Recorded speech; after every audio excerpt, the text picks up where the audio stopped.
Hi guys, welcome to another Christmas themed video, and today we're going to be making some Christmas paper decorations, and this includes paper chains and paper snowflakes. Now these are things that I've never made growing up in school. I don't know why we never really made paper chains or snowflakes, and so this is basically the first time I've ever done this before, so it's going to be a bit of a trial and error thing, but I did practice before filming. But yeah, so as you can see, we have lots of different coloured paper that we can use to use this, and of course we need some other equipment like a glue stick, a ruler, some scissors and pencil. So to begin with, we're going to do the paper chains first, and so what I'm going to do is I'm going to use red and green because these are very festive Christmas colours. So we've got a red sheet and a green sheet. So to begin with, I'm going to be cutting the bits of paper into long strips so we can turn them into little circles as paper chains and loop them through each other. I'm sure you know how it works. Okay, so as you can see, I have cut up one sheet of green A4 paper and red A4 paper, and I've got them as long strips and they're ready to just be looped into each other. And there's three ways you can do this. You can either use glue stick, staple or sellotape, and I would say that the staple's probably the best one to keep them together and the strongest, but the glue stick's probably the best one in terms of not making it look too messy. So we're going to try that one first. So we just take one strip, loop it into a circle, and as long as you have it like as a good enough circle, it should be fine. Put enough glue on and loop it round and it should stick. So here we have the first part of the chain, and then we want to loop the green bit through next to loop it around and continue the chain like that. So we need some glue. This is so weird though, like it's dead fun. Like I've literally never done this before, even like at school. It seems so easy actually now that I've tried it, but there we go. So glue that in, and already we have a chain as you can see here, and now we're just going to keep going and add more links to the chain.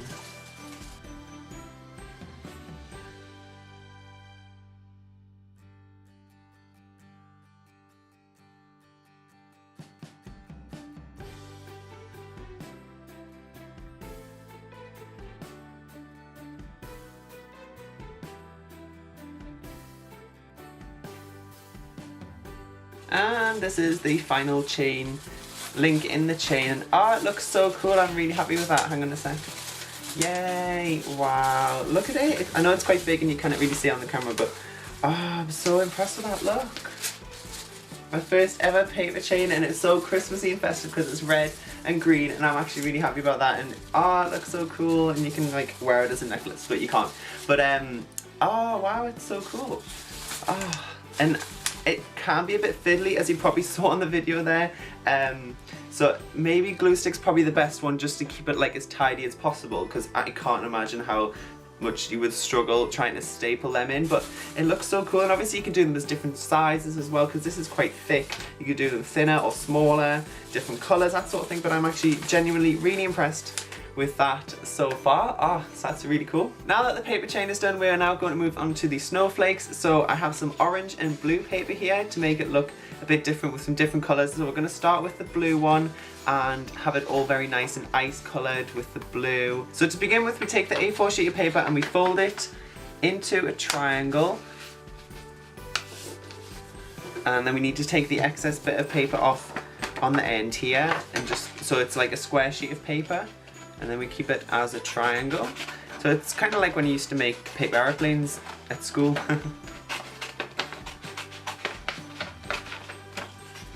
And there we have it. And the folding on this is quite important as well, because you've got to make sure that you get it folded as right as possible to try and get the neatest snowflake that you want. So we have the triangle here, which is just a square sheet of paper, and then we need to fold it again into a smaller triangle, so we need to half the size. Oops.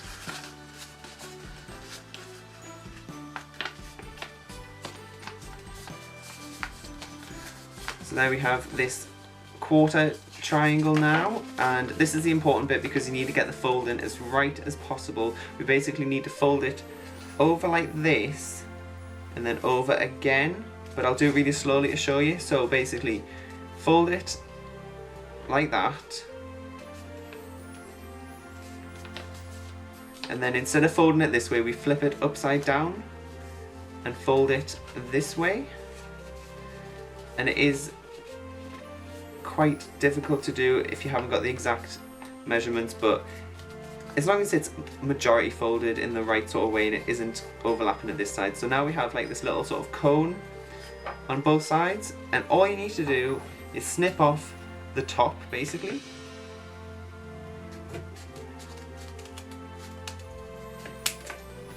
So now that we have just a triangle, and we'll get rid of all that stuff, and now we need a pencil and a ruler. So on the side that has the bend, the curved bit here, and then this opens out here, you need to draw on the pattern, and I'll show you a picture on screen of the pattern that I'm using, and then that'll guide you of how to cut it with the scissors to form the snowflake shape. So as you can see, you just draw it on with a ruler.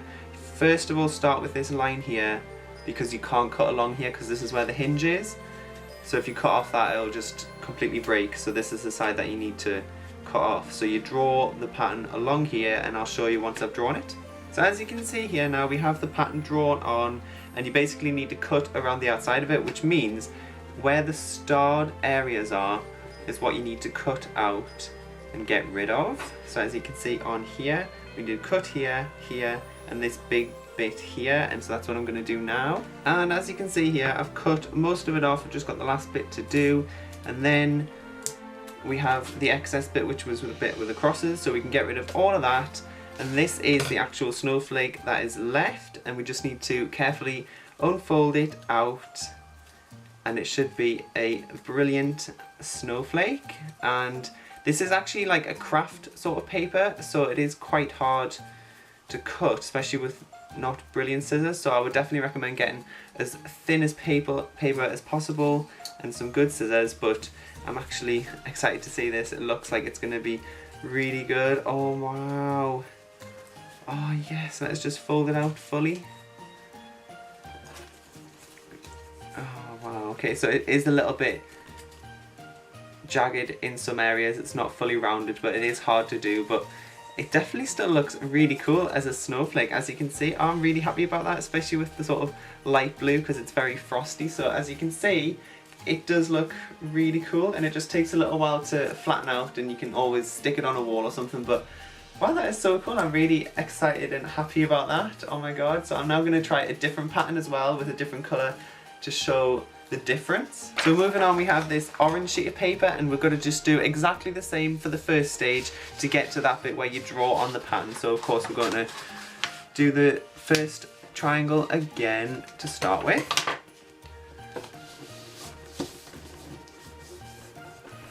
And cut the end off here.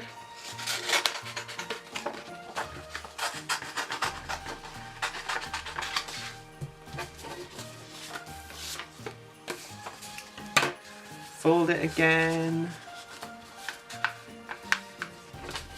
Oops.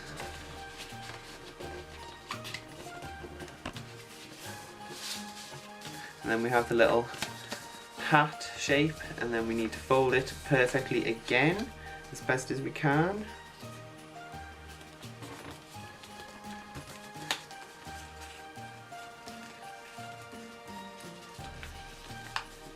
Oops. And like I say, it is a bit tricky to do this, but it looks really good if you can get it perfect as well, which, oh. So now we have this again, and we just need to snip the top off. And we're left with the little triangle and the hinge there as well. So we now just need to draw the new pattern on top of here. And so we now have this second pattern here, and we just need to snip where the X's are again, and then hopefully we'll have a different snowflake pattern. So I'll just cut that up. And as you can see, we now have the final bit, and we just need to unfold it again, and hopefully it'll look really cool, and I'm so excited. Oh my god. And these are just two patterns that I saw online to choose from, because I absolutely loved what they turned out like. So hopefully it'll look like this, but there are hundreds of different patterns online if you want to go and check out different ones. And obviously they get a lot more complex in different ways, but Oh wow, this looks so like, it's like an octopus or something. It's something weird, but these are so cool and fun just to like do and have a try. Oh my god.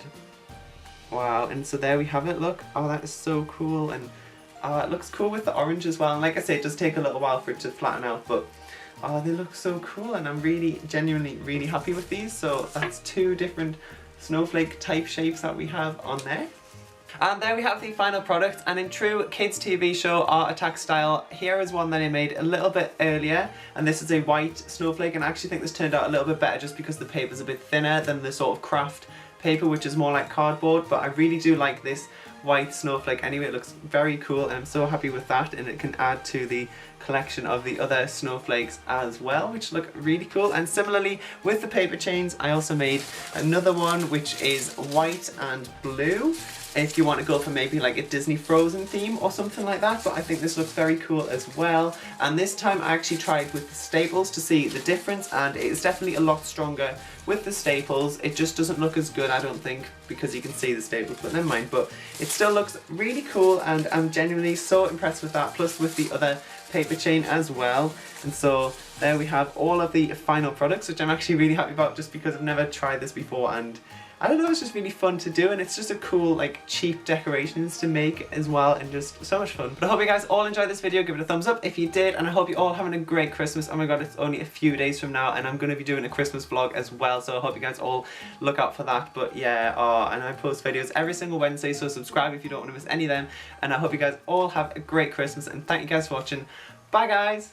And although the mixture looks quite dry at the moment, the addition of the milk will help that a lot, especially because it makes it nice and fluffy. So we just gently add a small amount and then whisk it in together.